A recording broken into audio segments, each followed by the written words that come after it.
నిర్లక్ష్యం, ప్రజాప్రతినిధుల నిర్లక్ష్యం, అధికారుల నిర్లక్ష్యం, ప్రజాప్రతినిధుల నిర్లక్ష్యం.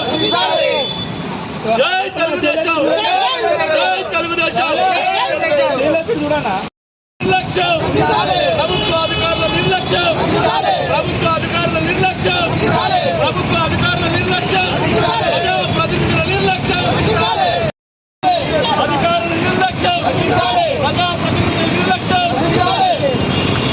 నిర్లక్ష్యం, ప్రభుత్వ అధికారుల నిర్లక్ష్యం, కార్పొరేషన్ అధికారుల నిర్లక్ష్యం, కార్పొరేషన్ అధికారుల నిర్లక్ష్యం, ప్రజాప్రతినిధుల నిర్లక్ష్యం, ప్రజాప్రతినిధుల నిర్లక్ష్యం, ప్రభుత్వ అధికారుల నిర్లక్ష్యం.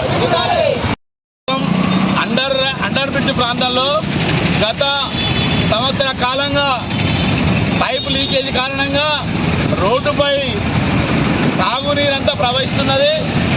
ప్రభుత్వ అధికారులు కానీ ప్రజాప్రతినిధులు కానీ పట్టించుకున్న పాపారపోలేదు. మంచినీరు లేక ప్రజలు ఇబ్బందులు పడుతూ ఉన్నారు. అదేవిధంగా నిరంతరం రోడ్డు నీటితో మునిగి గుంతలమయమై రోడ్డంతా ఖరాబ్ అవుతున్నది. తక్షణమే మున్సిపల్ అధికారులు కానీ కమిషనర్ గారు కానీ లోకల్గా ఉండబడే ప్రజాప్రతినిధులు కానీ ఈ యొక్క నీటి పైప్ లైన్ లీకేజ్ను మరియు ఈ రోడ్డును మరమ్మత్తు చేయవలసిందిగా తెలుగుదేశం పార్టీ తరఫున మేము డిమాండ్ చేస్తా ఉన్నాం. జై తెలుగుదేశం. లేని పక్షంలో ప్రజలందరినీ సమీకరించి ప్రజల ద్వారా మున్సిపల్ ఆఫీసును ముట్టడిస్తామని చెప్పి ఈ సందర్భంగా తెలియజేస్తా ఉన్నాం.